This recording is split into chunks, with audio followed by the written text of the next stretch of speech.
Assalamu alaikum everyone, my name's Farah Halabi and I'm a professional Muslimah life coach, and I'd like to ask you a question. Does your life have to be going down the pan? Does your life have to be absolutely awful for you to justify or engage in or seek help? What does therapy, coaching, mentoring, counselling, mental health help, what does that mean for you? Do you think that only people who are really challenged or who can't hold it together or, just can't cope with life, they're the ones that need some form of help and support? Or is it that everyone in the world always needs a little bit of help? Not because life is going massively wrong, but because in their life, the way that it's going for them, they feel that it's difficult. They feel that they should be doing so much better than they are. There's a lot of shoulda, woulda, couldas. And a lot of people, they mask, they hide, they cover over, they paint on a smile, they walk outside their doors every morning and they put on an act because underlyingly, there is this underlying erroneous belief, this incorrect belief, this prejudice, this judgment, this opinion, this thought that it's only crazy people. I know we're not supposed to say that anymore, but it's only people that are really troubled, people that can't do life, people that are going through real hardships that need help. And I'm all right, I can cope, but finding it difficult, but I can cope. And they mask and they hide. But within our faith, within, mashallah, our beautiful faith, our well-being, our mental health, our spiritual health, our physical health, our health, our general health, the bits that make us human. So I'm going to go off on a bit of a rant now, but we are the elements that make us human, that elevate us above all other creations of Allah subhanahu wa ta'ala, is that we have a physical body, we have the ability to think, our psychology, and that spiritual connection that we have with Him. That makes us human. And if one of those parts or elements of ourself are impacted, everything is impacted. So when we talk about health, when I talk about health with my clients, I'm talking about their whole self health, their spiritual health, psychological health, and their physical health. And we approach their lives through them those three prongs. We focus on the impact that each of those elements have on each other. We optimize each of those parts of them so that they are showing up in their lives as themselves, optimizing everything about them. Their connection with Allah, their way in which they make sense of the world, the way in which they think, the way in which they approach and interact and relate to people, the way in which they look after themselves. And within our faith, we are not only responsible, but we are encouraged and we are rewarded for looking after ourselves, for eating healthily, because our bodies are an amana. They're a gift. We have to look after them. They're a responsibility that we have.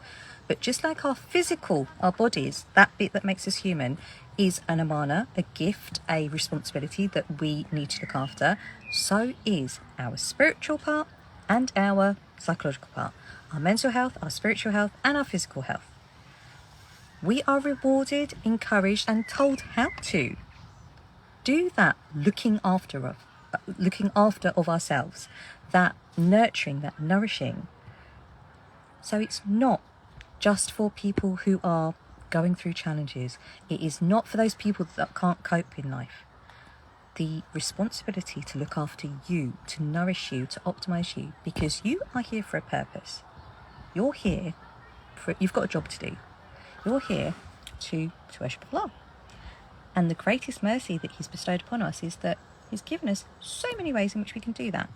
He's given us the choice of how we do that. Yes, we have the tenets of our faith, but you can do perform acts that are pleasing to Allah subhanahu wa ta'ala through the ways in which you parent your kids, relate to your husband, in your work, in your community, the etiquette of who you are, showing up with integrity, with honesty, with justice, with fairness, showing love to your spouse, showing kindness and compassion to your children, showing understanding to those around you, but doing that for yourself, because that is your responsibility. You're accountable for you.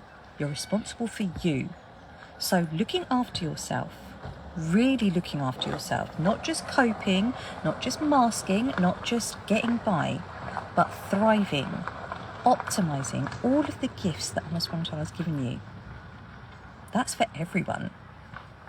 So I'll ask you, what is stopping you from living your best life? From creating the life that you want to live a life you love? What would it take for you to show up in this world in the way that you want, in a way that inspires and motivates you? What do you want out of this life? What do you want? You're a professional Muslim woman. You've got a lot of, you wear a lot of hijabs. You've got a lot of roles. You've got a lot going on. How do you want to show up in your profession, in your home life, in your community, with your friends, with your family, for yourself? That is absolutely what you can create for yourself by doing the work of optimising the gifts that Allah subhanahu wa ta'ala has given you and doing that nourishing, that tarbiyah, that nurturing of you, overcoming all of those obstacles that you try to avoid, hide from. Don't think, no, that's just, that's my test, that's my trial. I often hear that in my clients. It's just my test. It's, it's not meant for me. Well, it's only a test or a trial if you think it is. If you see it as one, yeah, it is absolutely going to be.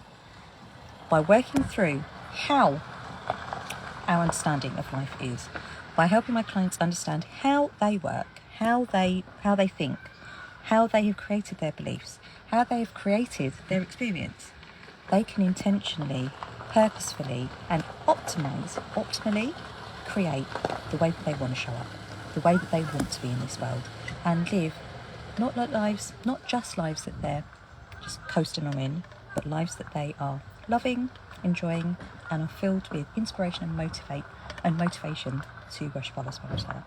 If you want to know more, then you can contact me at connect@farahhalabi.com, or you can DM me if you'd like to know more about how you can optimise and live your best life that is in keeping with who you are and how you want to show up in this world as a